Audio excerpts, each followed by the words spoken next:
शिबू सोरेन के परिवार का झगड़ा खुलकर सबके सामने आ गया है। बड़ी बहू सीता सोरेन के इस्तीफे के बाद अब परिवार के सदस्यों में आरोप प्रत्यारोप का दौर चल पड़ा है। सीता के भाजपा में शामिल हो जाने के बाद पूर्व मुख्यमंत्री हेमंत सोरेन की पत्नी कल्पना ने दुर्गा सोरेन का जिक्र करते हुए बुधवार को इशारों में जेठानी पर निशाना साधा। मां के बचाव में सीता की बेटी राजश्री भी सामने आ गईं। राजश्री ने सोशल मीडिया पर चाची कल्पना को जवाब देते हुए कहा, अपनी सच्चाई छिपाने के लिए मेरे पिता के नाम का इस्तेमाल न करें। दुर्गा और सीता सोरेन की बेटी राजश्री ने अपने पिता को लेकर कल्पना सोरेन के पोस्ट को साझा करते हुए लिखा, मेरे पिता अपने लोगों के संरक्षक थे। उन्होंने हमेशा अन्याय के खिलाफ लड़ाई लड़ी। वह लोगों की आवाज थे। उन्होंने झामुमो को मजबूत बनाने में अपना खून पसीना बहाया। कृपया अपनी वास्तविकता छिपाने के लिए मेरे पिता के नाम का उपयोग न करें। झारखंड मुक्ति मोर्चा के दिवंगत नेता दुर्गा सोरेन की पत्नी सीता सोरेन मंगलवार को भाजपा में शामिल हो गयीं। परिवार और पार्टी में उपेक्षा का आरोप लगाकर उन्होंने झामुमो से इस्तीफा दे दिया। उन्होंने अपने इस्तीफे में पति के संघर्ष का भी जिक्र किया। बुधवार को कल्पना सोरेन ने पति के सोशल मीडिया अकाउंट से चुप्पी तोड़ी। उन्होंने जेठानी का नाम तो नहीं लिया, लेकिन जेठ दुर्गा सोरेन के साथ अपने पति की तस्वीर लगाकर इशारों में अपनी बात कही।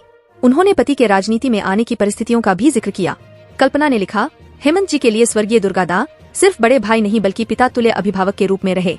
2006 में ब्याह के उपरांत इस बलिदानी परिवार का हिस्सा बनने के बाद मैंने हेमंत जी का अपने बड़े भाई के प्रति आदर और समर्पण और स्वर्गीय दुर्गादा का हेमंत जी के प्रति प्यार देखा।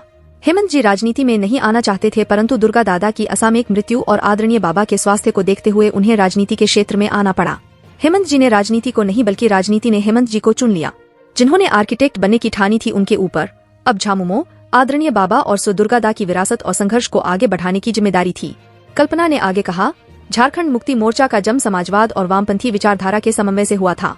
झामुमो आज झारखंड में आदिवासियों, दलितों, पिछड़ों एवं अल्पसंख्यकों समेत सभी गरीबों, वंचितों और शोषितों की विश्वसनीय आवाज बनकर आगे बढ़ रही है। आदरणीय बाबा और सो दुर्गादा के संघर्षों और जो लड़ाई उन्होंने पूंजीपतियों सामंतवादियों के खिलाफ लड़ी थी, उन्हीं ताकतों से लड़ते हुए आज हेमंत जी जेल चले गए। वे झुके नहीं। उन्होंने एक झारखंडी की तरह लड़ने का रास्ता चुना।